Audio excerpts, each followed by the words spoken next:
quiero aprovechar para comentar algunas cosas que yo creo que van más allá de Perú, son más bien problemas transnacionales que vale la pena identificar y comentar. Primero, ¿no?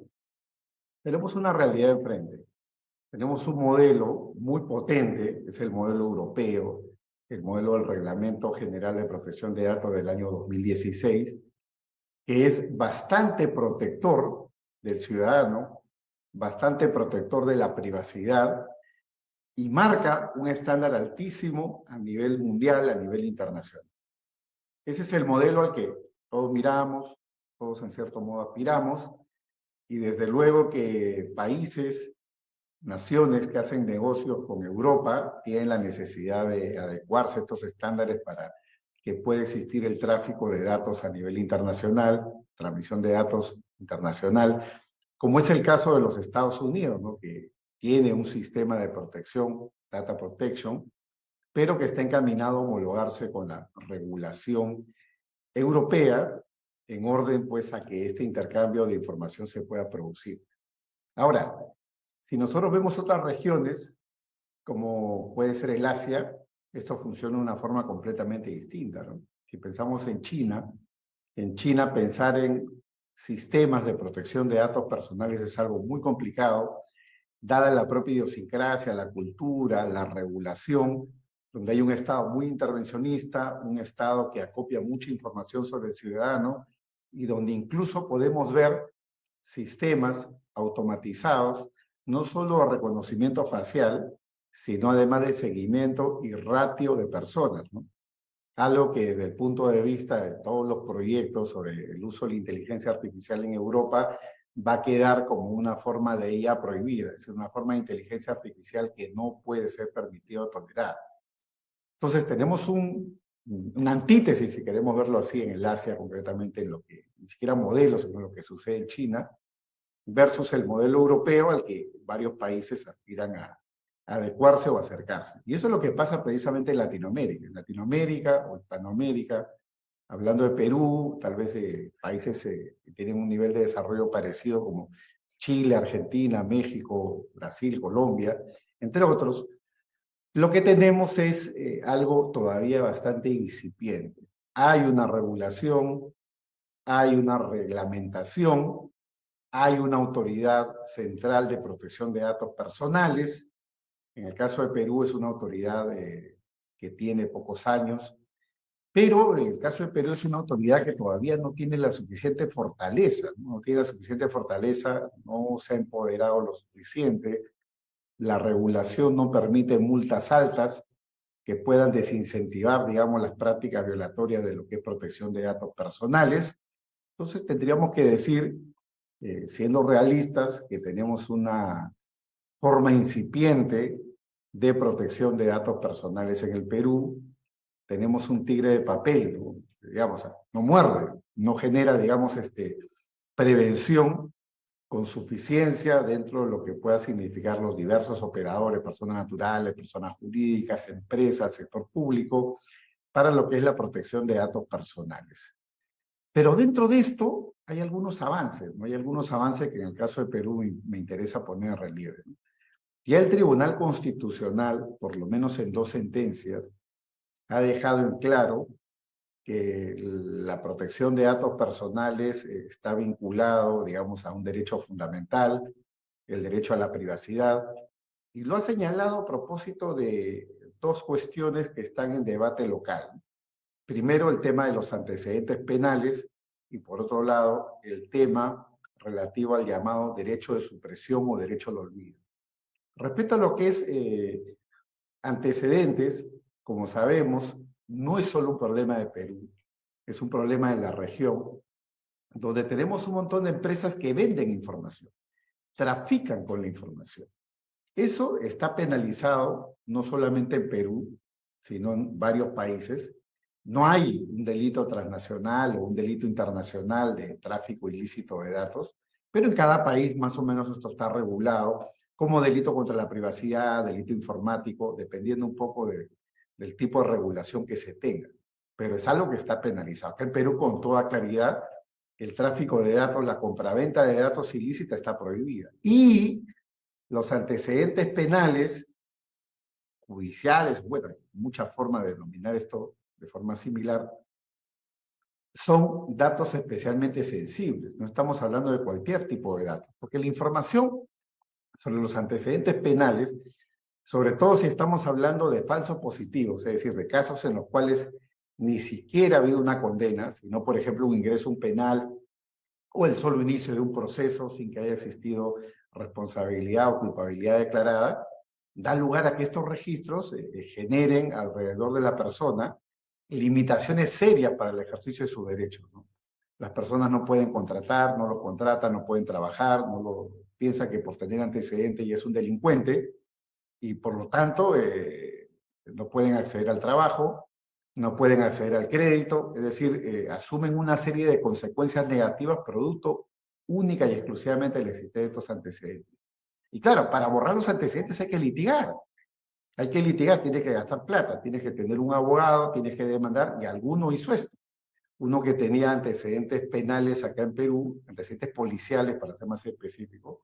Para los que no saben, antecedentes policiales es cuando bajo la vieja regulación, según la policía, tú habías cometido un delito, ¿no? Pero eso no significa que haya declaración de culpabilidad, porque eso solo le compete al juez. Entonces, en ese caso concreto, una persona litigó y dijo, me tienen que borrar esos antecedentes policiales de un caso de tráfico de drogas, porque ese caso terminó, se archivó y yo no soy responsable. Y bueno, y la policía le respondió de que no lo iba a hacer, no lo iba a hacer porque por razones de prevención tenía que mantener el registro. ¿Qué hizo? El Tribunal Constitucional le ordenó al Ministerio del Interior a borrar no solamente el dato de esta persona, sino todos los demás, encriptar la información y borrar, en el caso de este ciudadano concreto. Ahora, ¿qué es lo que pasa en la práctica? Lo que pasa en la práctica es que hay empresas que trafican con esta información. Trafican con esta información que la utilizan para recursos humanos y para compliance principalmente. Con lo cual se genera una suerte de contradicción, ¿no? Una paradoja. Hago compliance sin compliance, porque estoy haciendo compliance en prevención de lavado, prevención de la corrupción o lo que fuera, pero usando información que emana de la violación de datos personales. Es decir, hago compliance violando el compliance en materia de protección de datos personales. Esto es gravísimo, pero a la vez es algo a lo cual nadie quiere renunciar. Seguramente si hacemos un pequeño estudio de mercado, vamos a darnos cuenta de que las empresas y las entidades públicas se sienten casi más seguras conociendo esos antecedentes que no conociéndolos. Es decir, nadie quiere tener sentado en el trabajo a un potencial violador o a un presunto violador, a un presunto corrupto o a una persona que presuntamente está estafado. Seguramente nadie quiere, ¿no? Pero ahí viene justamente la discusión en torno a los fundamentos constitucionales de lo que es la privacidad. Ojo, no estamos hablando de personas necesariamente condenadas, estamos hablando de personas que han simple y sencillamente seguido un proceso, lo que yo llamo falso positivo. Tenemos ahí un ejemplo entonces de este pequeño avance que se ha dado aquí en el Perú en torno a lo que es la protección de la privacidad. Y la Autoridad de Protección de Datos Personales ya ha impuesto algunas sanciones, aunque todavía yo diría son sanciones tipo las del Boy Scout, ¿no? O sea, educativas, ¿no? Las multas son tan pequeñas que no desincentivan. Multas educativas menores a empresas que trafican con esta información, trafican con estos datos. Y yo creo que esto tiene que aterrizar finalmente en un tema penal, porque estas empresas, que no solamente las hay en Perú, las hay en varios países, de alguna forma ilegal consiguen la información sobre tus datos personales y las venden, las trafican, ¿no? Y eso es un delito, como ya he mencionado, pero yo creo que eso tiene que tener en su momento su amerizaje propiamente penal para desincentivar esta práctica que a todas luces es ilícita. Ahí está el primer ejemplo que quería poner, el tema de los antecedentes. Y el segundo tiene que ver con lo que es derecho al olvido, ¿no? En tiempos digitales, la información está en el Internet y la posibilidad o la capacidad de poder hacer daño, de poder generar una mala reputación digital está a la mano. Esto es algo que cuesta una inversión de plata para quien te quiere hacer daño, simplemente basta que una noticia se viralice para que alguien te pueda hacer daño. ¿Y quién es el afectado? No solo el ciudadano, persona natural, sino indirectamente también empresas o personas jurídicas, con una discusión que debiera existir en torno a si los datos personales se pueden extender, me refiero al régimen de protección, se pueden extender también a las personas jurídicas. Algo que puede sonar un poco raro, un poco extraño y poco humanista, pero que en la realidad ha implicado algunos avances, por lo menos si pensamos en situaciones como esta, ¿no? Yo recuerdo hace más de 20 años, cuando uno decía, las personas jurídicas tienen derecho al honor, tienen derecho a la reputación, todos decían no, el Tribunal Constitucional Español decía que no, el Tribunal Constitucional Peruano decía que no, la Corte Suprema decía que no, y hoy en día esto ha evolucionado, porque todos entendían que el bien jurídico honor, como señalaba mi maestro, Ignacio Verdugo Gómez de la Torre, rector de la Universidad de Salamanca, catedrático de Derecho Penal, el honor es algo que emana de la dignidad de la persona. Entonces, la persona jurídica, una empresa, una entidad pública no tiene dignidad, por lo tanto no puede haber ahí un honor protegido. Esto ha cambiado. Esto ha cambiado y hoy en día varios sistemas comparados, entre ellos el español y el peruano, para no ir más lejos, se admite que la persona jurídica puede tener derecho al honor, derecho a la reputación, y esto se protege por la vía correspondiente. Y a mí me parece que la evolución podría tener un camino similar en torno a lo que es la protección de la privacidad, porque finalmente detrás de lo que es protección de datos personales está el derecho a la privacidad. ¿Tienen las personas jurídicas derecho a la privacidad? A mi entender, la posibilidad de construir esto en términos constitucionales está abierta, ¿no? No es algo que esté negado, no es algo que esté cerrado, está abierto, y eso, tener una ruta positiva, evidentemente, daría lugar a que las personas jurídicas puedan reclamar también por sus derechos. Vuelvo sobre el tema del derecho al olvido, porque finalmente el olvido o la supresión de datos que sean inexactos, imprecisos, atemporales, caducos, es algo que afecta no solamente, o es algo, digamos, que puede interesar no solamente a los individuos, sino también a las personas jurídicas. Y en esa ruta, el Tribunal Constitucional peruano aún ha sido tímido, no ha sido todavía fuerte, severo, y justamente se dio a propósito de unos casos penales donde una persona había demandado a varios medios de comunicación que habían, digamos, difundido una noticia que le había sido perjudicial y que obedecía información no confirmada, ¿no? Y el Tribunal Constitucional dijo, ahí hay el derecho al olvido, hay el derecho a la supresión, pero en este caso, por temas de interés público, no se puede suprimir, no voy a ordenar la supresión, porque ordenar la supresión implicaría una afectación a la libertad de expresión, a la libertad, perdón, de información. La expresión son opiniones. A la libertad de información respecto de asuntos de interés público, y los temas penales, evidentemente como tal, encierran asuntos de interés público, una suerte de presunción para el Tribunal Constitucional. Yo no necesariamente estoy de acuerdo con esto, porque puede tratarse de un asunto de interés público, pero si la información es falsa, si la información es errada, si la información es imprecisa, si la información, de ser el caso, requeriría alguna actualización, pues evidentemente lo mínimo ahí que cabría es una rectificación, de repente no una supresión, pero sí una rectificación. Y en este caso el Tribunal Constitucional dijo, esta boca no es mía, no dijo nada, no entró al desarrollo del problema, por eso hablo yo de un reconocimiento tímido de lo que puede significar el derecho a la supresión, el derecho a la supresión. Pero más allá de ello, y con esto ya casi voy terminando, yo creo que el aterrizaje o el amerizaje concreto para poder hacer viables estos sistemas de protección de datos personales tiene que ver con la contraparte, ¿sí? Cómo tú contradices, cómo tú funcionas frente a los que están, digamos, potencialmente violando tus datos. Por ejemplo, en muchos países que no son los de Latinoamérica, Google es una cara visible, ¿no?